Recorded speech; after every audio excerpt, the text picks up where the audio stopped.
Welcome to Odia tutor classes चतुर्थ श्रेणी पिला माने तम साहित्य बहीर प्रथम पाठ है टिकी चढ़ई।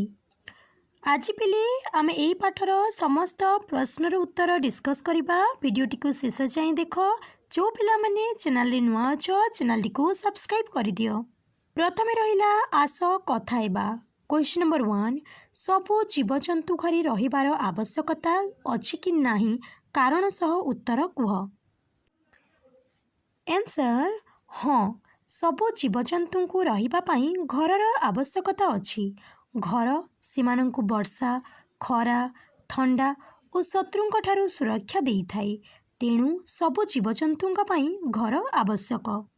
क्वेश्चन नंबर 2 पशु पक्षी माने केउठी रुहंती।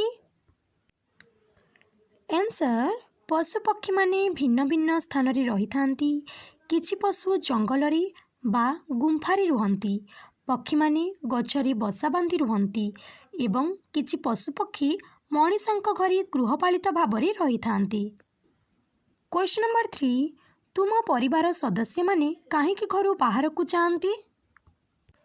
आंसर मो परिवारर सदस्य माने विभिन्न काम पई घरु बाहर को जांती।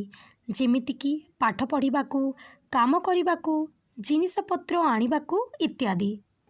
क्वेश्चन नंबर 4 तुम घर को किए आसिले बा तुमे कहा घर को बुलिबाकू गले किपरि अनुभव कर। आंसर मो घर को किए आसिले मु बहुत खुशी अनुभव करिथाई। सेमानंक सह समय काटिबाकू मते भारी भल लागी। मु कहा घर को बुलिबाकू गले मध्य नुआ परिवेश नुआ लोक देखि खुशी हुई। क्वेश्चन नंबर 5 तुमे भाबुछ कि पक्षी मानंक परी आमे भी धीरे धीरे बड़ हेउ और संसार को देखू। आंसर हाँ पक्षी मानंक परी आमे मध्य धीरे धीरे बड़ हेउ। छोट समय रे आमे अनेक कथा जानि न थाउ किंतु बड़ हेबा परी आमे सब जानि पारू। नेक्स्ट रहिला भाषार कथा पढ़ और बुझ। क्वेश्चन नंबर 1 असछड़ा पद को सजाड़ी पाख कोठरी रे लिख। एठी जो पद अछि पिली ताहा असछड़ा हेकी रहिछि ताकू आमे सजाड़ी की लिखिबा। एही पदटी तम कवितारू आसीछि। एठी देख पिली तमर उत्तर रहिछि। एही जो पदटी रहिछि एही पदटी को तमे सेही खाली बाक्स रे लिखि देबो। क्वेश्चन नंबर 2 कविता रे अंडा परी आकार पद सहित केउ शब्दटी मेल खाउछि कुह एवं लेख। आंसर हे जिवो पिली पक्षीर बसा। क्वेश्चन नंबर 3 निम्नलिखित शब्दगुड़िकर अर्थ फूल पाखुड़ारू खोजी खाली स्थान रे लिख। वृक्षर अर्थ हो गछ। एठी पिले गछ एमती लिखि दियो। मातार अर्थ है माँ माँ लिखि दियो। धरार अर्थ है पृथ्वी। एठी पृथ्वी लिखि दियो। विहंगर अर्थ है पक्षी। एटी पक्षी लिखि दियो। नीड़र अर्थ है बसा। एटी बसा लिखि दियो।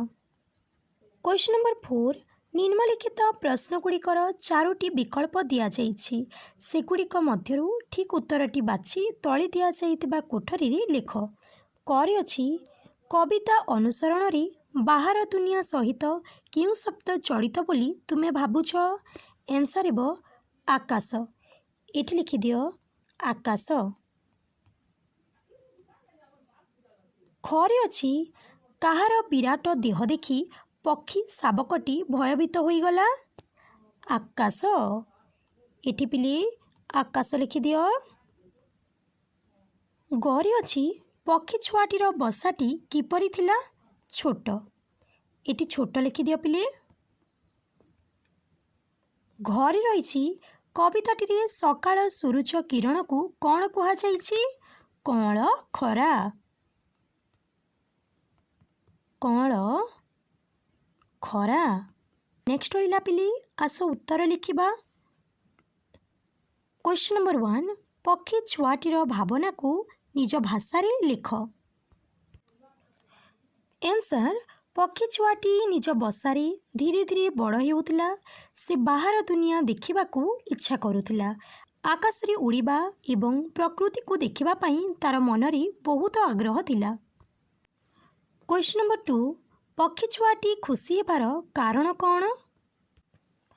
ଆନ୍ସର୍, ପକ୍ଷୀ ଛୁଆଟି ଖୁସି ହେବାର କାରଣ ହେଲା ସେ ବଡ଼ ହୋଇ ଉଡ଼ିବା ଶିଖିଲା।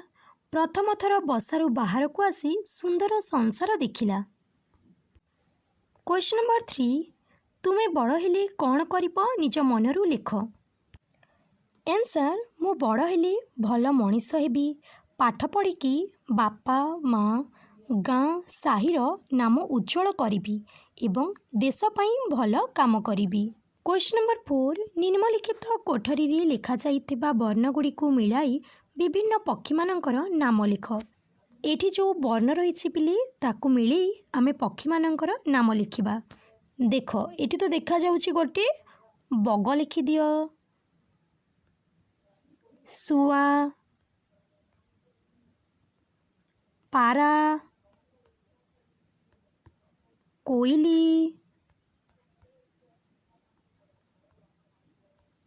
ଚଟିଆ ମଧ୍ୟ ହୋଇପାରିବ ପିଲେ, ଚଟିଆ। ନେକ୍ସଟ ହେଲା ତୁମ ପାଇଁ କାମ, ଭାବ ଭଙ୍ଗୀରେ ପ୍ରକାଶ କରି ଦେଖାଅ। ଏଠି ଯେଉଁ ଭାବ ରହିଛି ପିଲେ ଧୀରେ ଧୀରେ, ଖୁସି, ଭୟ, ଖଣ୍ଡିଉଡ଼ା, ଉଭା ଏହିସବୁକୁ ତୁମେ ଶ୍ରେଣୀଗୃହରେ କରିବ। ଲାଷ୍ଟକୁ ରହିଲା ପିଲେ ରଙ୍ଗ ଦିଅ। ଏଠି ଦେଖ କୋଇଲିର ଚିତ୍ର ରହିଛି, ଚଢ଼େଇ ବସାର ଏବଂ ଶୁଆର। ଏସବୁକୁ ପିଲେ ତୁମେ ନିଜେ ରଙ୍ଗ ଦେବ। ତାହେଲେ ଏତିକି ଥିଲା ତୁମର ପ୍ରଶ୍ନ ଉତ୍ତର। ଭିଡ଼ିଓଟିକୁ ଲାଇକ୍ କରିଦିଅ, ତୁମ ସାଙ୍ଗମାନଙ୍କ ସହ ସେୟାର କରିଦିଅ।